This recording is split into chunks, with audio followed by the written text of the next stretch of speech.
Hi. What's your name? Hello mga ka-rider, welcome back to my channel. For today's video ay araw ng Sunday. Time check tayo, it's already 5:45. Pwede nang mag-start yung session natin. We are planning to do 2 hours, mga 7:45 matatapos na. Hindi pa tayo nakapag-online kaya wala pa tayong order, but I'm gonna do it now. Pero syempre, kung hindi ka pa nakapag-subscribe sa aking channel, please do so. Umpisahan na natin yung session natin at parang late na tayo. Without further ado, let's get started. Let's go! Actually, yung oras natin na may start ng 5:45 pero 5:59 medyo late tayo ng 5 minutes. Pwede na natin gawin ang verification. Smell daw. Right. Left.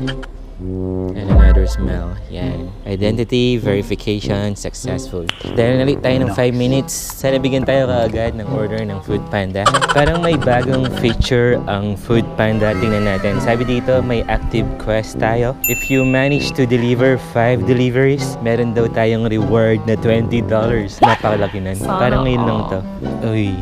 Look at this. We already got our first order. Meron na tayong first order at meron siyang $2 tips na binigay sa atin. Matry nga natin na ma-achieve yung 5 deliveries for today. At tignan natin kung madadagdagan tayo ng another $20. At puntahan na natin yung first order. Let's go. Napakalapit lang dito. Dito yung pick up natin, yung pinakaunang pick up natin. Dito lang ako nakatira. Oops, sorry. Thank you very much. Okay. Yan. Dito yung pick up natin. Hindi ko alam kung saan makikita yung nakita ko kanina na parang may quest tayo. Kapag naka 5 deliveries, meron daw $20. This will be our very first order. And the number is 5221. 5221 please. Thank you, brother. Bye-bye.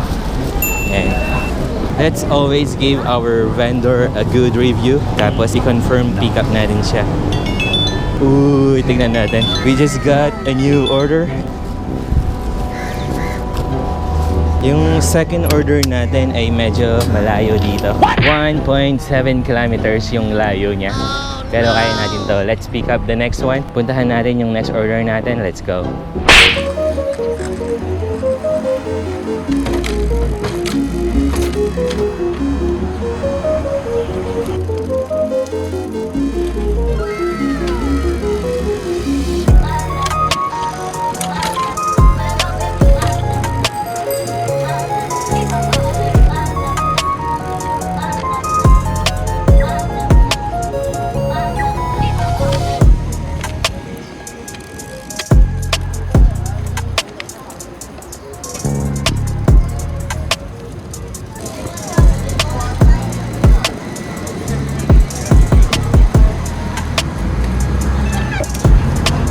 Guys, napakadaming tao pag ganitong oras.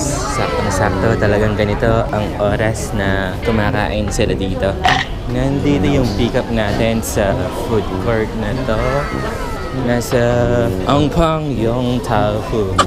I don't know what's the meaning of that, pero hanapin natin kung nasan yung Angpang Yong Tao Fu. Napakadaming mga food stalls dito. Talagang mahirapan ka. Parang nasa bandang dulo pa siya. Oh no. Asan ba yun? I don't see it. Uncle, sorry, where is this place? Yeah. Oh, that one? In front? Okay. In front? The first one? Okay. Parang iba yung nakalagay na wording sa Foodpanda. I-try natin dito. Sa Uncle John's Makan Place. 25? Alright, I got the right store. Thank you. Yan, nakita din natin. Ito nga ay binibilis-bilisan ko para makita natin kung totoo nga yung nakalagay na quest kanina kapag naka 5 orders ka. Kasi ang pagkaalam ko, yung incentive ng Foodpanda ay weekly siya, hindi siya daily. For you to be able to get the incentive, kailangan mo munang makomplete yung ng isang linggo. Kakasya ba to? Parang hindi siya kasya. Ipatong na lang natin siya ng ganito.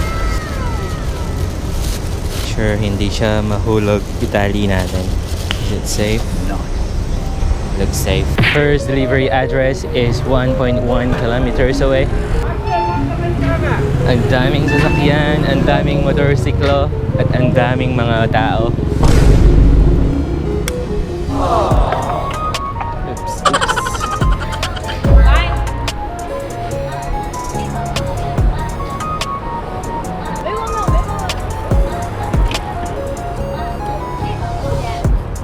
Dito sa left side natin ay train station siya. Isa to sa mga station na underground yung train. Nasa tunnel sila.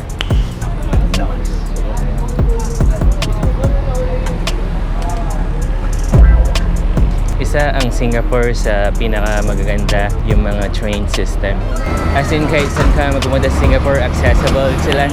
May mga trains, may mga buses. Parang dito yung next delivery natin. First time ko lang makapunta dito. Yung mga bahay dito parang mga landed properties sila. Mga landed, mga bungalows. Here in Singapore, kapag dito ka nakatira, that means you are very rich. This is the right place. Nasa number 13. So hanapin lang natin yung bahay na may number 13. Then natin i-deliver yung pagkain na to. This is the one, number 13. Yep. Oh, look at that. Hi!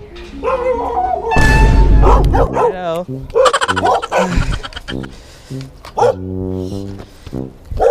That's number 5221. Nice. Here you go. Hello, hi. I have a dog. How are you?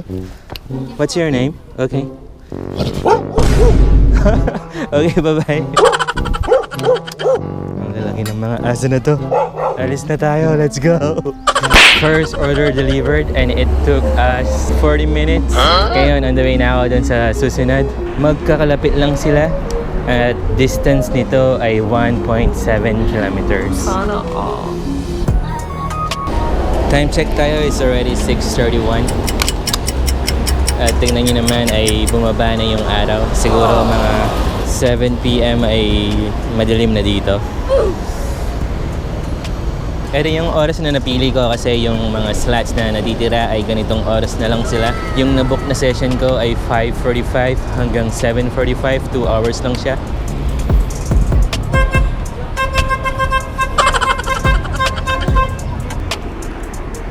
Kumbaga dito sa Singapore, yung mga oras na madaling makuha sa Foodpanda ay yung mga nasa weekends, Saturday and Sunday. Sigurado marami talagang mga schedule at mga sessions na makukuha.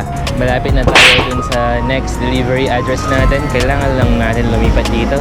Nasa iisang building na yan yung delivery address natin. Nandun sa taas yung next delivery address natin at kailangan natin gamitin yung shortcut na to. Sana all. Ang ganda dito.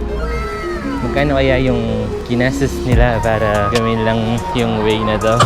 Ang gandang e-bike nito. Dito ata yan sa pataas. Buti na lang hindi umuulan dahil sigurado yung ganitong kahoy o material pag nabasa ay talagang magiging madulas. Nakarating na tayo sa pinakataas. Ito yung block ng delivery address natin. This is it. At medyo madilim na ng konti. Yan, ito yan. 635A. Dito lang natin iwanan si Uwak para naman hindi siya nakaharang. Nice.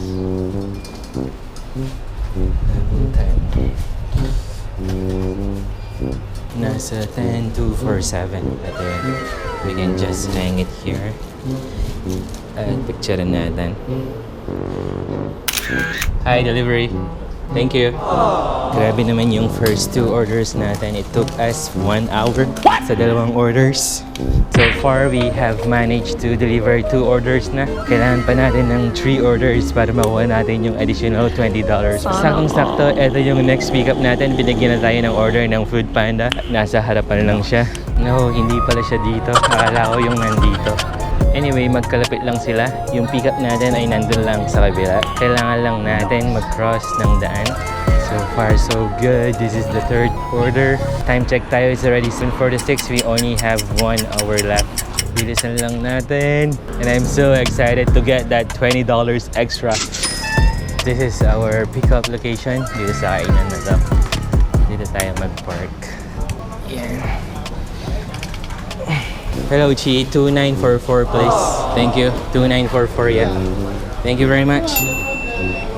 Soup, is it? Okay, thank you. Ang order nito ay cash on delivery. So, kailangan natin i-collect yung cash collection upon delivery. And look at that. Nakatanggap tayo ng bagong order. Bali, pang-apat na siya. I-pick up na natin yung pang-apat na order natin. And look at that. Another order. Yung next pick up natin ay nasa Texas Chicken. At bali, dalawa yung pipick upan natin doon. Nice. Thank you. Thank you. Thank you guys. Yeah, have a good day. Nice.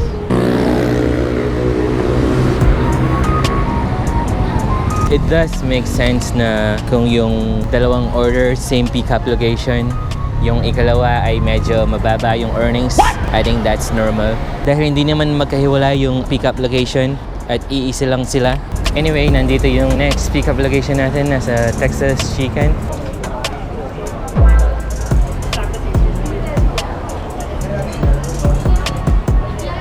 Check natin yung mga orders na to. Ang ready na 1663. This is it. And 1664. Tamang-tama. Ito yung dalawang to. That was very smooth. Pagdating ko, ready na yung mga orders. Ito yung pinakagusto ko. Problema lang natin ay kakasya ba yung dalawang orders na to. Ipapatong natin sila ng ganito. Here we go. Ito lang yung pick-up location natin at nandun lang. Dun sa building na yon yung delivery address. Easy order, easy money, and hopefully we can manage to complete our quest for today, and that's another $20. Yan. Lipat lang tayo dito at nandun lang sa kabilang building yung delivery address. Let's go. Medyo may pagkadalim na dito. 605, siguro yung 606 ay nandito. Yun, tamang-tama, 606. 1664. Yan, nasa level 22. Let's go. Ooh, 22. Ang daming pinipindot. Here we go. Here we go. 2245. Yung next order natin, yung dinideliver natin ngayon, ito yung may cash on delivery. Yung rider yung magko-collect ng bayad ng customer dun sa pagkain. I-deduct ng application or ng Foodpanda yung makukuha mong cash dun sa mga earnings na naipon mo sa wallet sa application. Parang quick cash lang siya, makukuha mo na kaagad. May nagtanong nga or nag-comment sa akin kung paano kinukuha yung mga earnings natin na nagagawa natin sa Foodpanda or sa GrabFood. Normally sa Foodpanda ay nakukuha yung earnings after 2 days. Time check tayo, it's already 7:08 and meron pa tayong dalawang orders dito sa likod na kailangan natin i-deliver. Saktong-sakto din kapag na-complete natin yung dalawang orders na to ay 5 na yung mako-complete na orders natin. Sana all. 239. Oh, I finally found it. 239. There you go.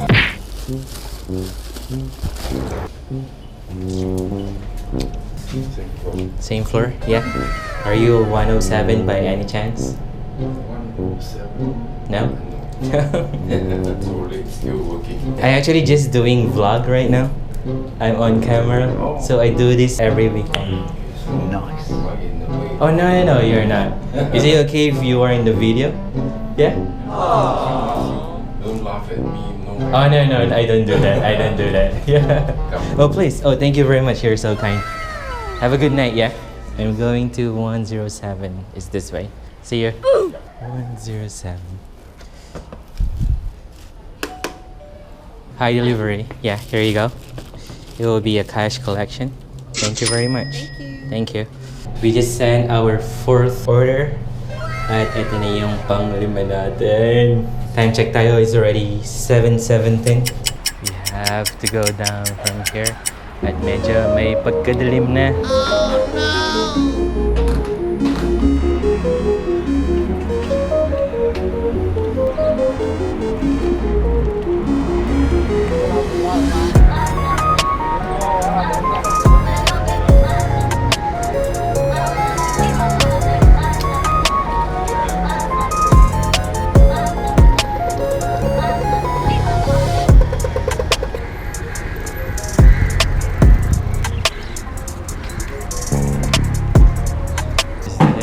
222. Yes, tamang-tama. 211.